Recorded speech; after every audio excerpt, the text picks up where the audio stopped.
কোনটা দেখেছিলাম, এখন তো 70 গুণ বেশি সুন্দর লাগে। জবান বলে বলে সুবহানাল্লাহ। গোলাম হযরত সারাত বলে আমি চেয়েছিলাম সুন্দর লাগবে, কিন্তু সুন্দর এখন 70 গুণ হয়ে গেল। আমার আল্লাহ বলে ছোট্ট 52 ছোট্ট ছোট্ট বাচ্চা যারা মেয়েরা দুনিয়াতে আগমন করবে, এরা দুনিয়াতে আসার পরে এদের নাক ফুল কান ফুল তোমরা লাগাবে, সেদিন করে কানের জিনিস লাগাবে।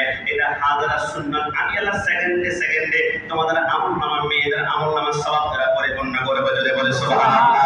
আল্লাহর নবী ইব্রাহিম খলিলুল্লাহ বলে আমার সন্তান যখন 8 থেকে 9 অন্য রাতের মধ্যে রয়েছে 13 থেকে 14 বছরের জায়গার মধ্যে পড়ে গেল, আমার রব্বুল আলামিন ডিক্লেয়ার করলো ফালাম্মা বালাগা মা'হু সা'য়া ক্বালা ইয়া বুনাইয়া ইন্নী আরা ফিল মানামি আন্নী আযবাহুকা ফানজুর মাযা তারা। এই সন্তান দুনিয়ার জমিনে আমি তোমাকে স্বপ্নের মধ্যে দেখলাম, আমি উট জবাই করলাম, আমি উট জবাই করলাম বলো না, পরের দিন আবার জবাই করলাম, 100 বলো না। এবার রব্বুল আলামিনের কাছে বললাম আল্লাহ কি জবাই করব? আমার আল্লাহ বলে সবচেয়ে প্রিয় জিনিস আমার কি? আমি দেখলাম আমার কলিজার টুকরা সন্তান ছাড়া সবচেয়ে প্রিয় কেউ হতে পারে না। আমার সন্তানকে আমি সুন্দর করে পোশাক পরালাম, আমার স্ত্রীকে বললাম আমি আমার বন্ধুর দাওয়াতে যাচ্ছি। এটা দুনিয়ার কোনো বন্ধু নয়, এটা হচ্ছে খালিলুল্লাহর বন্ধু, তিনি হচ্ছেন আমার আল্লাহর দাওয়াতে যাবেন বলে বলে সুবহানাল্লাহ। ইব্রাহিম খালিলুল্লাহ বলে আমার কোমরে আমি রশি বাঁধালাম, হাতের মধ্যে আমি নিলাম বিভিন্ন বড় একটা ধারণা ছুরি নিলাম। পবিত্র কোরআনের একটা ইমাম কুরতুবী রাহমাতুল্লাহ আলাইহি বলে হযরত ইব্রাহিম খালিলুল্লাহ বলে আমি হাঁটতে লাগলাম, পিছন দিক থেকে ইবলিস এসে হযরত হাজরাকে বলে হে হাজরা তুমি কি জানো সন্তানকে কোথায় নিয়ে যাচ্ছে? বলে কোথায়? সন্তানকে আল্লাহর রাস্তায় কুরবানি করবে। বলে এটা কখনো হতে পারে না, একজন বাবা কি সন্তানকে কখনো কুরবানি করবে? বলে করবে। বলে কার নির্দেশে কেন করবে? বলে আল্লাহ নির্দেশ দিয়েছে। বলে আল্লাহ নির্দেশ দেওয়ার পরে কেউ যদি আমাকে সন্তান কোথায় নিয়ে যায় এই প্রশ্ন করা হয়, তাহলে বুঝতে পারলাম দুনিয়ার অন্য কোনো মানুষ তুমি নয়, তুমি নিশ্চিত ইবলিস শয়তানের কথা বলে বলে নাউজুবিল্লাহ। এই কথার পরে এবার ইবলিস দৌড়াদৌড়ি শুরু করলো। হযরত ইসমাঈলকে গিয়ে বলে জানো তোমাকে কোথায় নিয়ে যায়? বলে তোমাকে কুরবানি করার জন্য। আর বাবাকে সন্তানকে কুরবানি করতে পারে? বলে আল্লাহ হুকুম করেছে। আল্লাহ হুকুম করলে আমি ইসমাঈল এক সাররা পরিমাণ মরবো না। আমার পরে 32টা রক্ত যদি কেটে ফেলে আল্লাহর জন্য আমি রক্ত প্রবাহিত করবো, জোরে বলে সুবহানাল্লাহ। ইবলিস গিয়ে বলে ইব্রাহিম খলিলুল্লাহ তুমি কি জানো তুমি কি করতে যাচ্ছ? আল্লাহর নির্দেশ পালন করতে যাচ্ছি। আরে না স্বপ্ন তো ভুল হতে পারে, পয়গম্বরদের স্বপ্ন কখনো ভুল হয় না। পয়গম্বররা যা স্বপ্ন দেখে আল্লাহর পক্ষ থেকে। এবার ইব্রাহিম খলিলুল্লাহ হাতের মধ্যে 7টা পাথর নিয়ে জবরাইল উড়ার মধ্যে গিয়ে এবার শয়তানকে 7টা পাথর নিক্ষেপ করলো। শয়তান আরেক জায়গার মধ্যে গেল, ইব্রাহিম খলিলুল্লাহ আরো 7টা পাথর হাতের মধ্যে নিয়ে জবরাইল সাদের মধ্যে গিয়ে আরো 7টা পাথর নিক্ষেপ করলো। ইবলিস আরেকটা জায়গার মধ্যে গিয়ে ধোঁকা দিবে। এবার জবরাইল সাদের মধ্যে গিয়ে 7টা পাথর নিক্ষেপ করলো। তিনি বাবা দুনিয়ার জমিনে এমন কোন ইবাদতের কথা শুনিয়েছে যে পাথর নিক্ষেপ করলে ইবাদত হয়, কিন্তু আমার আল্লাহ বলে খলিলুল্লাহর হাত যখন আমি আল্লাহকে রাজি করার জন্য পাথর উঠে গিয়েছে, এটা দুনিয়ার কোনো পাথর নয়। প্রতিটা পাথরে আমি আল্লাহ 70,000 করে নেক লিখে দিলাম বলে সুবহানাল্লাহ। একটু অ্যানালাইসিস করে দেখবেন, গবেষণা করে দেখবেন, মাকামে নবুয়তের মধ্যে লেখে 1 লক্ষ লক্ষ মনে করেন 1 লক্ষ হাজী মক্কাতে গিয়েছে, 1 লক্ষ হাজী যদি 21টা করে পাথর নিক্ষেপ করে 21 লক্ষ পাথর হয়ে যায়। এবার 2 লক্ষ হাজী যদি আপনার 21টা করে পাথর নিক্ষেপ করে 42 লক্ষ পাথর হয়ে যায়। ওই পাথরগুলো যেখানে নিক্ষেপ করা হয় ওই জায়গার মধ্যে পাথরগুলো ট্রাক দিয়ে অপসারণ করা হয় না, কিন্তু লক্ষ লক্ষ পাথর ওই জায়গাটা ভরাট হয়ে যাওয়ার কথা, কিন্তু ভরাট হয় না, পাথরগুলো যায় কোথায়? আমার আল্লাহ বলে যারা লাব্বাইক আল্লাহুম্মা লাব্বাইক বলে শয়তানের দিকে নিক্ষেপ করে পাথরগুলো নিক্ষেপ করে আমি আল্লাহ যারা হজগুলো কবুল করে ফেলি, ওই কবুলকৃত হজ করা ব্যক্তির পাথরগুলো আমি আল্লাহ জমিনে রাখি না, এটা আসমানে উঠিয়ে নিয়ে যায় বলে সুবহানাল্লাহ। আল্লাহর নবী ইব্রাহিম খলিলুল্লাহ বলে আমি সামনে হাঁটতে লাগলাম, সামনে হাঁটতে হাঁটতে আমি মিনার জমিনে চলে গেলাম। ইয়া বুনাইয়া ইন্নী আরা ফিল মানামি আন্নী আযবাহুকা ফানজুর মাযা তারা। হে আমার সন্তান আমি স্বপ্ন দেখি যে তোমাকে আমি কুরবানি করে, এখন তোমার মতামত কি? ইসমাঈল ইচ্ছে করলে বলতে পারতো আমার গলা কেটে ফেলেন, আমাকে জবাই করে ফেলেন, কিন্তু ইসমাঈল জবাইয়ের কথা বলে না, গলা কাটার কথা বলে না। ইসমাঈল বলে বাবা আল্লাহ যেমনটা নির্দেশ করেছে এমনটা করেন। আল্লাহ যদি বলে 38 টুকরা করতে 38 টুকরা করে ফেলেন। আল্লাহ যদি বলে আমার হাতগুলো আলাদা করে ফেলতে আপনি করে ফেলেন। এবারে ইসমাইল যখন শুয়ে গেল রব্বুল আলামিন ডিক্লেয়ার করলো ফালাম্মা আসলামা ওয়া তাল্লাহুল জাবিন। আমি আল্লাহ ডিক্লেয়ার করলাম ইসমাইল যখন ঠিক হয়ে শুয়ে গেল এবারে ইব্রাহিমের সামনে ইসমাইল কান্না করতে শুরু করলো, আমার আব্বা জান আপনি যখন আমাকে এখন জবাই করবেন আমি আপনার কাছে 3টা আবদার করব। কি আবদার? বলে 1 নম্বর আবদার হচ্ছে আমি যখন শুয়ে পড়ব আমার 2টা হাত আপনি বেঁধে ফেলবেন, 2টা পা আপনি বেঁধে ফেলবেন। বলে এটা কেমন করে? বলে আমাকে যখন আপনি জবাই করবেন জবাই করার সময় তলোয়ারটা যখন আমার গলার মধ্যে লাগাবেন আমি যখন ব্যথা সহ্য করতে না পারে চটপট করে আমি লাফালাফি করব, আমি তরক করবো গলা কাটা মুরগির মতো, আমার হাতগুলো নড়বে, আমার পা দুটো নড়ে যদি পয়গাম্বর শরীরের চামড়ার মধ্যে একবার আঘাত করে আমি তো সেটা বরদাস্ত করতে পারবো না। একটা কাজ করবেন 2টা পা আমার বেঁধে ফেলবেন, আমার একটা কাজ করবেন আপনার 2টা চোখ সুন্দর করে কাপড় দিয়ে বেঁধে ফেলবেন। এটা কেন? বলে আমি তো আপনার সন্তান, আপনি কোরবানি করতে গিয়ে যদি সন্তানের চেহারার মায়ের দিকে তাকিয়ে রক্ত দেখে আপনি কোরবানি করতে না পারেন তাহলে আল্লাহর নির্দেশের পক্ষ থেকে আপনি গাজদা হয়ে যাবেন। কি করা যায়? বলে এই মুহূর্তে আপনি অবশ্যই চোখটা বেঁধে ফেললে কিছু হবে না। 3 নম্বর হচ্ছে দুনিয়ার জমিন থেকে যাওয়ার পরে অবশ্যই আমার রক্ত মাখা জায়গাটা আমার আম্মার কাছে দিবেন। আল্লাহর নবী ইব্রাহিম খলিলুল্লাহ বলে 3টা নির্দেশ মেনে আমি যখন পড়ার মধ্যে ছুড়ে দিলাম খোদার কসম করে বলি আল্লাহর ইজ্জতের কসম করে বলি আমি এত ধারালো ছুরি নিয়ে গিয়েছি আমি যতবার আঘাত করি ততবার একটা পশম কাটা যায় না। বিরক্ত হয়ে গেলাম 2বার 3বারের সময় আমি ছুরিটা চিপ করে নিক্ষেপ করলাম। আমি দেখলাম একটা পাথরের মধ্যে গিয়ে পড়লো, পাথরটা 2 টুকরা হয়ে গেল। কিন্তু ছুরি বুঝলাম না আমার সন্তান ইসমাইলের গলাটা তো অনেক কচি গলা, এটার মধ্যে লাগলে কেটে যাওয়ার কথা। সন্তানের গলা তুমি কাটো না কিন্তু একটা পাথরকে 2 টুকরা করে ফেলেছ। ওই ছুরির জবান খুলে গেল। ছুরি বলে আল জাল খালিলু ইয়ামুরুনি বিল কাতিল ওয়াল জালিলু ইয়ানহানি। খলিলুল্লাহ বলে কেটে ফেলো। আর জালিল যিনি আল্লাহ তিনি বলেন বিন্দু মাত্র একটা পশম তিনি কাটতে পারবে না। সুবহানাল্লাহ। আর সাথে সাথে আল্লাহর পক্ষ থেকে জান্নাত থেকে দুম্বা পাঠিয়ে দিল। জিবরাইল বলে আমার জীবনের সর্বোচ্চ শক্তি ব্যবহার করে আমি 4 জায়গায় গিয়েছিলাম। একবার গিয়েছিলাম ইউসুফ আলাইহিস সালাম যখন চোখের মধ্যে নিক্ষিপ্ত হয় আমি চোখের পলকে গিয়েছি আরশে মুআল্লা থেকে। 2 নম্বর সর্বোচ্চ গিয়েছিলাম ইব্রাহিম পয়গম্বর যখন নমরুদের আগুনে নিক্ষিপ্ত হচ্ছিল এখনই পড়ে যাবে আমি নুরানি ফুল মোবারক দিয়েছিলাম। 3 নম্বরে গিয়েছিলাম ওই যে ইসমাইল যখন তার গলার মধ্যে ছুরি চালাচ্ছে ইব্রাহিম খলিলুল্লাহ আমি জান্নাত থেকে দুম্বাটা নিয়ে আমি চোখের পলকে সেইখানে চলে গেলাম। আমি যাওয়ার সময় যখন দেখলাম বাবা সন্তানের গলার মধ্যে ছুরি ধরলো এবার জিবরাইল চিৎকার করতে শুরু করলো আল্লাহু আকবার আল্লাহু আকবার আল্লাহু আকবার আল্লাহু আকবার লা ইলাহা ইল্লাল্লাহ। হযরত ইসমাইল বলে আল্লাহু আকবার, হযরত ইব্রাহিম বলে ওয়ালিল্লাহিল হামদ। এটাকে বলা হয় তাকবীরে তাশরিক। একটু জবান খুলে বলে সুবহানাল্লাহ। রব্বুল আলামিন বলে না আমি আল্লাহ ডিক্লেয়ার করে দিলাম ইব্রাহিম না তুমি সাদ্দাক্তার রুইয়া তুমি তোমার স্বপ্ন বাস্তবায়ন করেছো। জিবরিল আজিমের মাধ্যমে আমি আল্লাহ জান্নাত থেকে তোমার জন্য দুম্বা পাঠিয়ে দিলাম। সালামুন আলা ইব্রাহিম। জিবরাইল তোমার জন্য আমার পক্ষ থেকে স্পেশাল সালাম পাঠিয়ে দিলাম। ধরে বলে সুবহানাল্লাহ। এলো ঈদুল আযহা এলো এলো রে কুরবানি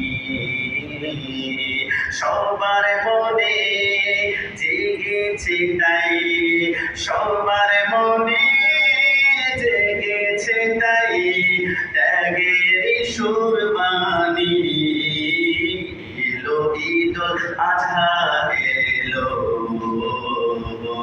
এলো রে কুরবানি ইব্রাহিমের ত্যাগের মাঝে প্রভুর প্রেমের শিখায় আছে। ইব্রাহিমের ত্যাগের মাঝে প্রভুর প্রেমের শিখায় আছে। শেষে ত্যাগে রাঙ্গায় জীবন খানি এলো ঈদুল আযহা। বলুন না এলো ঈদুল আযহা এলো এলো রে কুরবানি। আপনি কি মনে করেছেন কুরবানি মানে পশু জবাই করলাম আমার সে গরু পশু দিয়ে কাবাব বানালাম আমার ফ্রিজের ভিতরে ঢুকিয়ে ফ্রিজ পরিপূর্ণ করলাম এটা কি কুরবানি? না। সরকারে মদিনাতে সাহাবায়ে কেরাম প্রশ্ন করেছিল যায়েদ ইবনে আরকাম যিনি ইবনে জিয়াদের সামনে দাঁড়িয়ে বলেছিল বাবা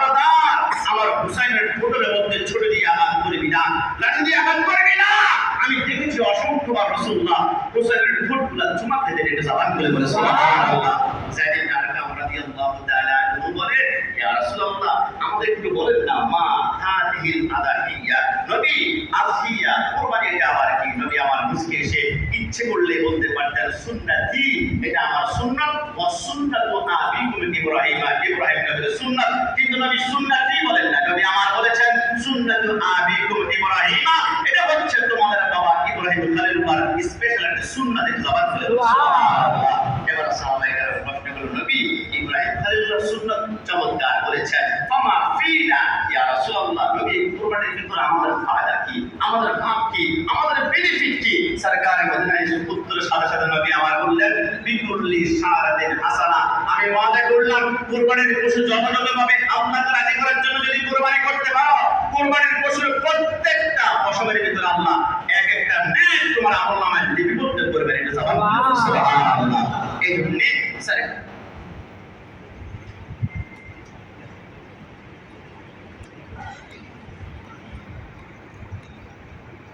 সাল্লাল্লাহু আলাইহি ওয়াসাল্লাম যতবার কুরবানি করতেন, রাসূল সরকারে মদিনা কুরবানি করার সময় একটা দোয়া করতেন।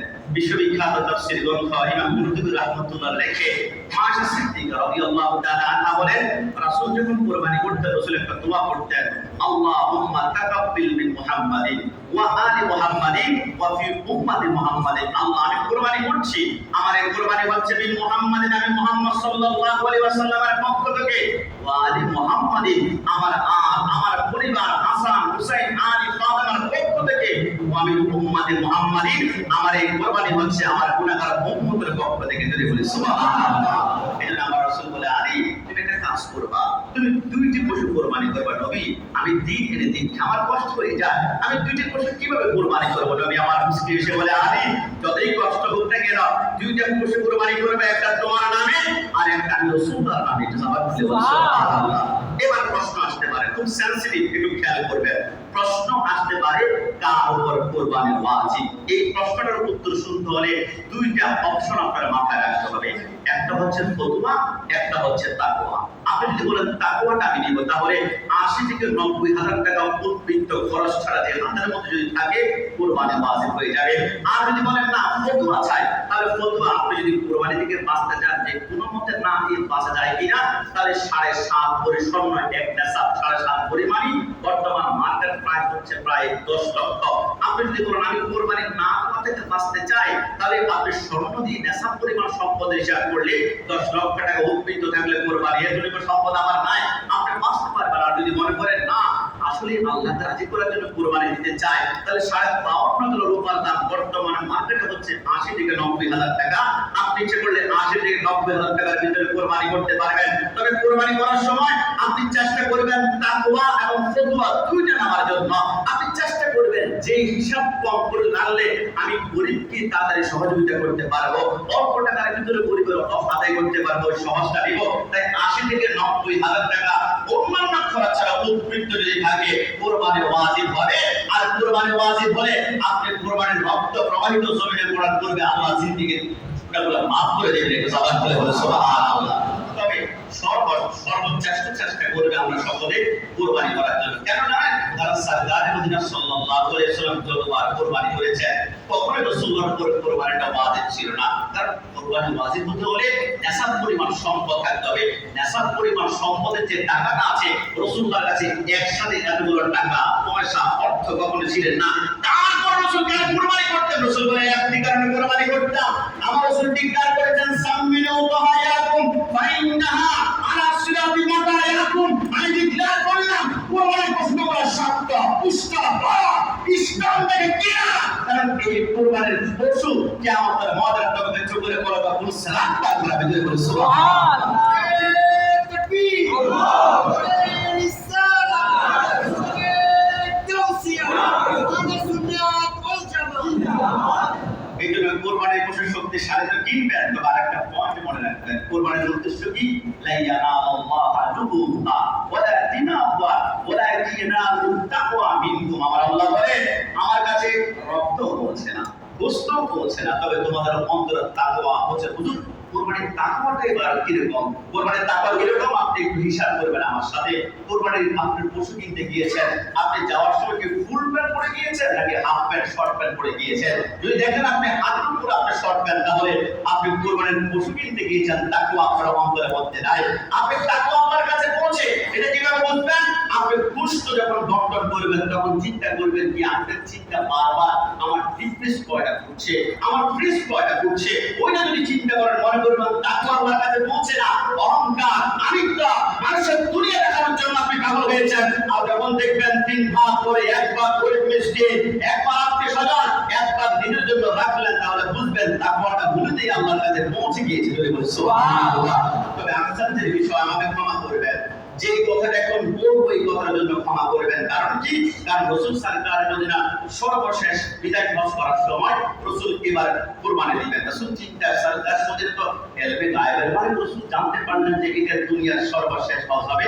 রাসূল 63 বছর জিন্দেগিতে বুখারী শরীফের মধ্যে আছে 63টা উট একসাথে সারিবদ্ধভাবে দাঁড় করিয়েছেন, কুরবানি করবে। সাহাবায়ে কেরাম ভর পেয়ে যাচ্ছে, উট বিশাল লম্বা, উটেরকে নহর করতে হয়, উট যদি পা দিয়ে আঘাত করে সরকারের মধ্যে গায়ে পড়ে, এটা কখনো বরদাস্ত করা যাবে না। এবার যখন কুরবানি করবে, ছোট্ট ছোট্ট বাচ্চাগুলোকে ধরে নেওয়ার জন্য সাহাবায়ে কেরাম বলে, হ্যাঁ মহিলারা, নারীরা, ছোট্ট বাচ্চাদেরকে ধরে নিয়ে যাও। রক্ত দেখলে ভয় পাবে। রাসূল বলে, তোমরা কি করছো? আর 9-10 বছরের বাচ্চাদের ধরে নিচ্ছ, কুরবানি দেখবে, তোমরা ভয় দেখাচ্ছ? আরে না, 8-9 বছরের বাচ্চা মুসলমানরা ভয় পায় না।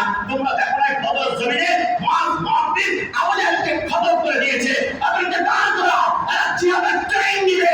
যারা আল্লাহর বিরুদ্ধে আচরণ করবে, নবীর বিরুদ্ধে আচরণ করবে, ফাকতুলুহু, তাদেরকে দুনিয়ার সামনে কুরবানির মতো কুরবানি করতে হবে। কথা বলা ঠিক না?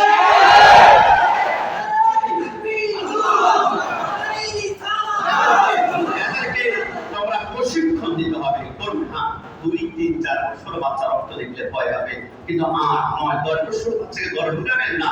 এক কুরবানির আশেপাশে দেখবে কিভাবে গরু জবাই করা হয়। যেখানে আল্লাহকে রাজি করার জন্য গরু জবাই করা হয়, সেখানে আল্লাহ রাসূলকে রাজি করার জন্য দুনিয়ার জমিনে যত কুরবানি আমরা করতে মন চাই করব।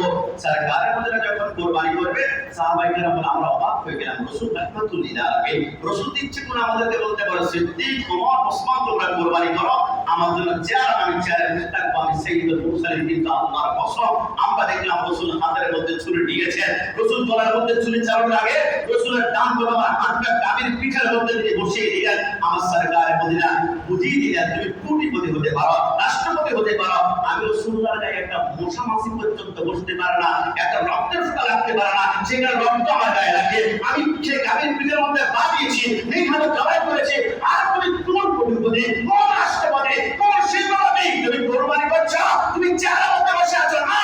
অন্তত পক্ষে গাবি যখন শোয়াবেন, হাত যখন বাঁধবেন, পা যখন বাঁধবেন, আপনি মালিক কুরবানির আপনার হাতের একটা অংশ অন্তত পক্ষে গাবির পিঠের মধ্যে চাপ দিবেন, রাসূলের সুন্নাত আদায় হবে। এজন্য কুরবানি এত সহজ নয়, তাকওয়া পৌঁছাতে হবে। তাকওয়াটা কেমন আপনি খেয়াল করবেন। যেদিন কুরবানির পশু জবাই করবেন, ফজর নামাজ পড়ে দেখবেন ঈদুল আজহার সকালে বেলায় ছাগল জবাই করলে ছাগলের চোখ দিয়ে পানি পড়ে, গরু জবাই করলে গরুর চোখ দিয়ে পানি পড়ে, মোষ জবাই করলে মোষের চোখ বুঝলাম না, গরু মোষ তুমি কান্না করে কেন? আপনি জানেন না, গরু একমাত্র, মোষ একমাত্র, ছাগল একমাত্র কথা বলা ছাড়া দুনিয়ার সব কথা বুঝে এবং সব ভাষা বুঝে। কারণ আদম সফিউল্লাহকে আল্লাহ যখন জান্নাত থেকে দুনিয়াতে পাঠিয়েছিল, আদম, জান্নাতে তোমাকে আমি দিয়েছি নির্দেশ করলে খাওয়ার, তো এখন কিন্তু খাওয়া হবে না, এখন পরিশ্রম করে দুনিয়ার জমিনে তোমাকে চাষাবাদ করে খেতে হবে। আদম সফিউল্লাহকে জান্নাত থেকে 2টা গাভী পাঠানো হয়েছিল। গাভী যখন কথা বলে, আদম সফিউল্লাহ সালামু আলাইকুম, আদম সফিউল্লাহ সালাম দেওয়ার, আল্লাহ বলে হাল চাষ করো, হাল চাষ শুরু করলো, কিন্তু গাভীর ডান থেকে বামে যায়, বাম থেকে ডানে যায়। আবার আদম সফিউল্লাহ হাতের মধ্যে লাঠি নিয়ে আঘাত করে। গাভী বলে, আপনি আমাকে মারছেন কেন? ওর সুযোগ হাঁটছো না কেন? আবার যখন আঘাত করে, গাভী আবার হাঁটে না, এই গাভী তুমি উল্টা উল্টা হাঁটছো, সেই জন্য তোমাকে আঘাত করছি, আমি শুধু আগাবাগা হাঁটলে আমাকে আঘাত করো না। আপনি তো জান্নাতে আগাবাগা হেঁটেছিলেন, আল্লাহ বলেছিল গন্ধম না খাওয়ার জন্য, কিন্তু আপনি তো গন্ধম খেয়েছেন। আদম সফিউল্লাহ চোখের পানিগুলো ছেড়ে দিয়েছে। আল্লাহ গাভী তর্ক করে, আমার আল্লাহ বলে, পয়গম্বরের সাথে একটা গাভী যখন জবান বানিয়েছিল, আমি আমার সাথে সাথে ওই গাভীর জবানটা বন্ধ করে দিলাম। সে বলে সুবহানাল্লাহ। একজন সাধারণ পয়গম্বরের সাথে তর্ক করলে যদি জবান বন্ধ হয়ে যায়, রাহমাতুল আলামিনের সাথে আঘাত করলে দুনিয়া কবরে হাসরে তার কোনো উপায় থাকতে পারে? জামান করে বলেন পারে? এজন্য মনে রাখবেন, কুরবানি করার সময় তাকে অন্তর রাখতে হবে, জিহাদের ট্রেনিং দিতে হবে তার আমাদের কোরআনের মাধ্যমে। আর জিহাদের ট্রেনিংটা এখনো আমাদের জিহাদের অবস্থান তৈরি করেছে 20 টাকার থেকে মসজিদের ছবি সরিয়ে মন্দিরের ছবি দেওয়া হচ্ছে। কথা বলা ঠিক সব বরদাস্ত করা যায় ভাই, এটা তো বরদাস্ত করতে পারি না। 20 টাকার নোট থেকে তুমি মন্দিরের ছবি লাগিয়ে দিলে, কান্তজিউ মন্দির। আমি অবাক হলাম, 20 টাকার নোট থেকে মসজিদের ছবি সরিয়ে কান্তজিউ মন্দির। কান্তজিউ মানে কি জানেন আপনি? কান্ত শব্দের অর্থ হচ্ছে কৃষ্ণ, আর জিউ শব্দের অর্থ হচ্ছে আপনার চিরজীবী হও। কান্তজিউ মানে কৃষ্ণ, তুমি চিরজীবী হও। আপনি ইচ্ছায় অনিচ্ছায় কোনো টাকা যদি একবার বলে বলেন কান্তজিউ, তাহলে কৃষ্ণ চিরজীবী হও। আপনি কৃষ্ণের জন্য বারবার দোয়া করছেন। আপনি বলছেন হুজুর সিম্পল জিনিস আপনি কেন নিম্নদায়ী কথা বলছেন? না, মুসলমানদের ইমান নিয়ে খেলা হচ্ছে।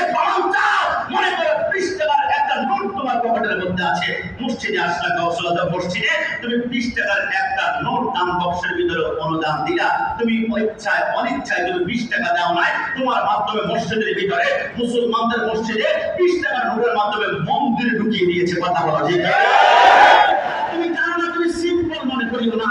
তুমি মনে করো না আমার সাথে, মনে করো আমরা নামাজে দাঁড়িয়েছি, 20 টাকার নোটটা পকেটের মধ্যে দাঁড়িয়ে নিয়ে আমরা 20 টাকার নোটটা পকেটের মধ্যে নিয়ে আমরা দাঁড়িয়েছি আল্লাহু আকবার বলে নামাজে। আমরা নামাজ পড়ছেন আর পকেটের মধ্যে 20 টাকার নোট রেখে কাঁদতে জিও, হে কৃষ্ণ, হে কৃষ্ণ তুমি চিরজীবী হও তুমি বলে সেইখানে তুমি প্রার্থনা করছো। আর 20 টাকার নোটের ভিতরে তুমি মসজিদের ছবি বা আলাদা করে তুমি মন্দিরের ছবি নিয়েছ। মনে করেন নামাজে আমরা দোয়া করলাম, সূরা পড়লাম, ইয়্যাকা না'বুদু ওয়া ইয়্যাকা নাস্তাঈন। আল্লাহ তুমি একমাত্র বাক্যনামায় খোদা, কিন্তু পকেটের ভিতরে আমি কাঁদতে জিও, হে কৃষ্ণ তুমিও তার সাথে একজন খোদা আছো। এটা আমি আমরা জানি না। মুসলমান সংখ্যাগরিষ্ঠ দেশ 20 টাকার নোট থেকে মসজিদের ছবি সরিয়ে মন্দির দিয়েছ। অতি সত্ত্বেও পরিবর্তন না করলে সুন্নি জামাতের আন্দোলনের জন্য রাজপথে নামবে না।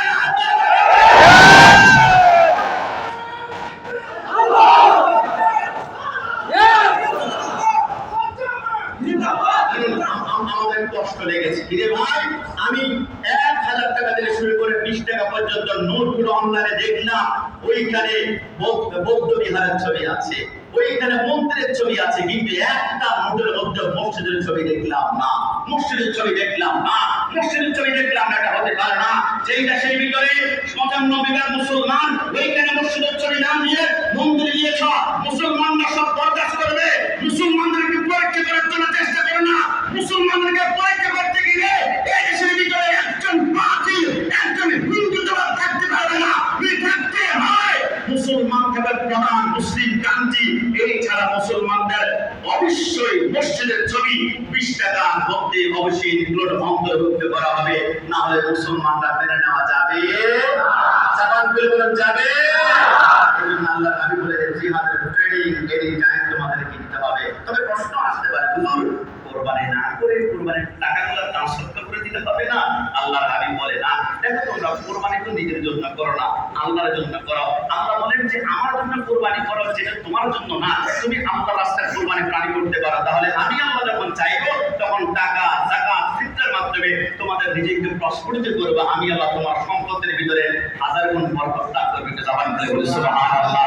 এজন্য ছোট্ট 2-3টা প্রশ্ন আপনাদেরকে একদম সহজভাবে উপস্থাপন করি, যে মাসালাগুলো আমাদের জন্য ইম্পর্টেন্ট হয়ে যায়। এখন আমাদের যদি কোরবানি উপলক্ষে প্রশ্ন আসে, আমি একটা কিতাব পড়েছি আজাইবুল ফিকহ, লিখেছেন মুফতি জালালউদ্দিন আমজাদি রাহমাতুল্লাহ আলাইহি। তিনি এখানে আশ্চর্যভাবে ফিকহ উপস্থাপন করেছেন। তিনি লিখেছেন যে কখন মালিকের হিসাবের উপরে কোরবানি ওয়াজিব হয়। আপনি কোটিপতি, শিল্পপতি, কিন্তু আপনার উপরে কোরবানি ওয়াজিব হবে। এটা কোন সময়? এটা হচ্ছে লা তুজিবু আলা মুসাফির। আপনি যখন মুসাফির অবস্থায় থাকবেন, কোটিপতি হতে পারেন, শিল্পপতি, আপনার উপরে অবশ্যই কোরবানি ওয়াজিব হবে। কারণ কোরবানি ওয়াজিব হওয়ার জন্য শর্ত হচ্ছে আপনি মুকিম হতে হবে। এটা জানেন বলে বলে সুবহানাল্লাহ।